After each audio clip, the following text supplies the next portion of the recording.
Today, I'm breaking down 7 tips to get you started earning money on Fiverr. This video is for those of you who want to build a legitimate, successful business and are looking for some guidance on doing it the right way. Starting a freelance Fiverr business is relatively easy, but if you want long-term success, then you need to take it seriously and not try to cut corners. In this video, I'll give you 7 tips that help me earn a full-time income online as a freelancer on Fiverr, and a couple of bonus tips that I've learned along the way that have helped me grow my business. My name is Rob Moore, and I've been a full-time Fiverr freelancer for over 3 years. In that time, I've learned a lot of things about the Fiverr platform, what works and what doesn't work. I've figured out a lot of things about the platform, and I'm now regularly earning 5 figures per month from Fiverr. So in this video, I'm breaking down 7 tips to help you get started earning money on Fiverr, as well as a couple of additional bonus tips throughout the video to help you build a full-time, rewarding career as a Fiverr freelancer. But before I go through that, if you're interested in learning even more about Fiverr or how I grew my Fiverr business,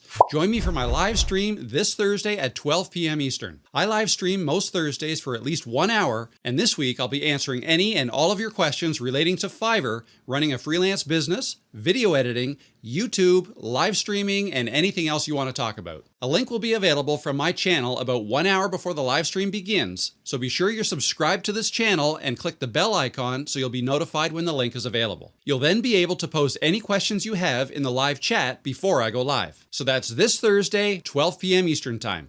I hope to see you then. Now, let's dive into my 7 tips to help you get started earning money on Fiverr that you can start today. Tip number 1, identify your skill and see if there's a demand for it on Fiverr. You may already have an idea of what you want to offer, so go to fiverr.com and do some research on it. In fact, I encourage you to spend lots of time searching on the Fiverr platform and getting to know what types of skills are in demand. Fiverr.com is essentially a search tool, and you can use the search functionality to see what skills other people are offering. Make a note of any skills that you find you're either good at now or have an interest in learning. And a bonus tip, if you start typing in a word in search, look to see what suggestions pop up. Those suggestions are what people are searching for the most. So if you can identify search terms for skills that are searched for a lot, and if they are skills that you either know how to do or are willing to learn how to do, then that's a great place to start. If you're looking for some ideas to give you a head start, here's a list of skills that some of the most successful Fiverr sellers are offering. This list is far from complete, and there are many subcategories within the skills I've listed. For example, under copywriting, there are people who specialize in writing sales copy, others who write blog posts, and people who write copy for web pages. And under those subcategories, you can even niche down further. You can specialize in writing blog posts for the fitness industry, for example. In fact, whatever you decide to do,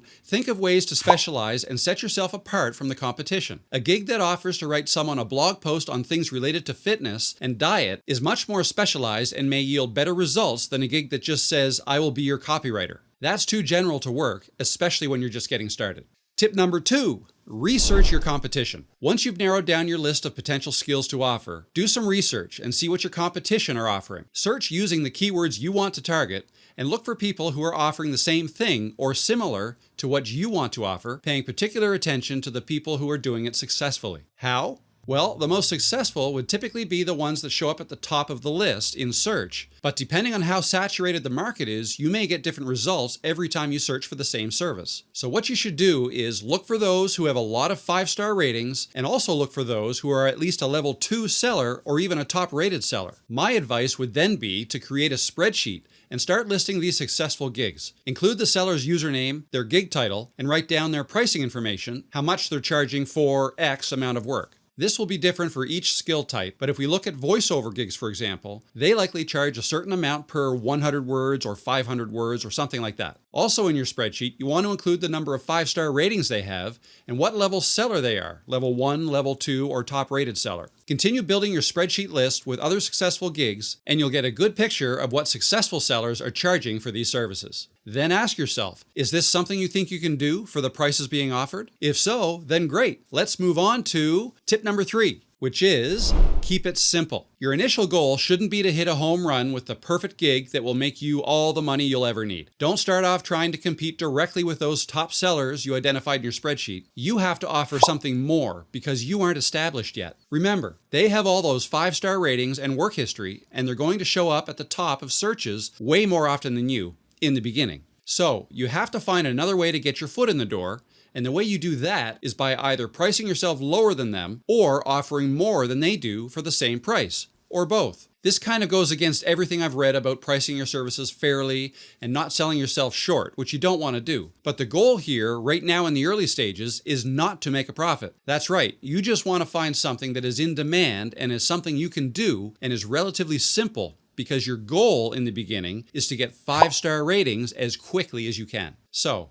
you're going to have to spend some time at the bottom of the barrel doing work for what seems like peanuts just to get your foot in the door. And then, once your gig starts getting some traction, then you can start broadening your services and charging more. Tip number 4. Answer your messages immediately. Every single time you get a message through the Fiverr messaging system, you want to respond as fast as you can, even if you know it won't turn into any work. Why? Because one of the metrics that Fiverr makes available to potential buyers is your response time. People can clearly see what your average response time is, and you want that to be as low as possible. The minimum response time that will show is 1 hour. So even if you average responding in under 10 minutes, it will say 1 hour. But what you don't want is for that response time to show as 2 hours or more. Make sure it's as low as possible, and that will increase the likelihood of someone reaching out to you or placing an order. What about in the middle of the night when you're sleeping? Well, there are obviously going to be some times you can't respond right away. But as long as your average response time is under 1 hour, that's the key. So when you are able to respond right away, do it. And that will bank you some time for when you can't answer right away. This kind of goes right into my next tip, which is tip number 5, download and use the Fiverr app. The Fiverr app is an integral part of my business. I've got it on my iPhone and have notifications set up so that even if someone messages me when I'm away from my desk, I can answer right away using the app. Even if you can't answer as detailed as you would like, or as detailed as you could if you were at your desk, you can at least answer and say something like, "I'm actually away from my office right now, but I'll be able to get back to you once I get back in about an hour. Does that work for you?" Doing that not only makes you seem more human to your client or potential client, it also helps keep your response time down. So download that app and set up the notifications. I still have a couple of tips to go, but if you're getting value from this video, do me a favor and click the like button below. It really does help me out and helps others by making this video rank higher in YouTube. And if you want more tips like this, hit subscribe and click the bell icon to be notified when I release a new video or a live stream. And that brings us to tip number 6.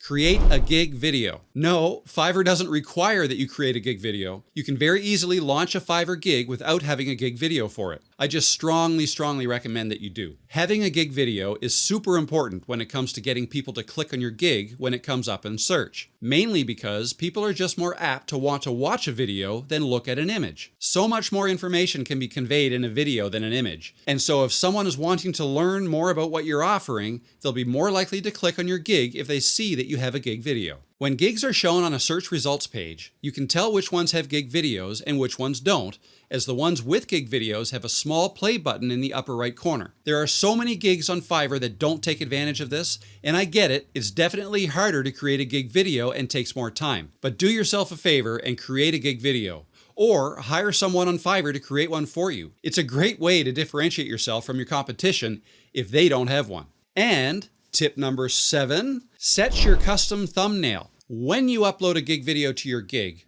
Fiverr will automatically set a thumbnail for you, and it will be a screenshot from within your gig video. Instead of just going with what Fiverr picks, you can set your own custom thumbnail, and I definitely recommend that you do that. Just like with YouTube thumbnails, your Fiverr gig thumbnails are the first thing people see when your gig comes up in search. So it's wise to use that opportunity to help sell your service that you're offering. Now, you can't set a custom thumbnail in Fiverr in the same way that you do in YouTube. In YouTube, you can simply upload a new thumbnail image along with your video. But in Fiverr, to set a custom thumbnail, you have to choose a location within your gig video to set as your thumbnail. So what I recommend you do is create a custom thumbnail as an image in your favorite image editing software like Photoshop or Canva, and then add that image into your gig video and make it part of your video. It can be just for 1 second, perhaps at the very beginning or the ending of your video, just as long as that image exists somewhere in your gig video. Then you can choose that location within your video to be the custom thumbnail. This allows you to add any text, images, or logos. You can build your thumbnail however you want to try to better sell your services. So those are my 7 tips to follow when starting your Fiverr business. If you want more tips, join me this Thursday at 12 p.m. Eastern for my live stream. I'll be answering any and all your questions relating to Fiverr, running a freelance business, video editing, YouTube, live streaming, the gear I use, and anything else you want to talk about. I'll also be giving away free copies of my book, 100 Fiverr Orders in 30 Days, 10 Steps to Career Success with Fiverr. So stop by this Thursday at 12 p.m. Eastern and find out how to get a free copy of my book. I hope to see you then. Good luck with your Fiverr business. And if you have any questions at all, feel free to ask them in the comments below. Thanks for watching, and I'll see you in the next video.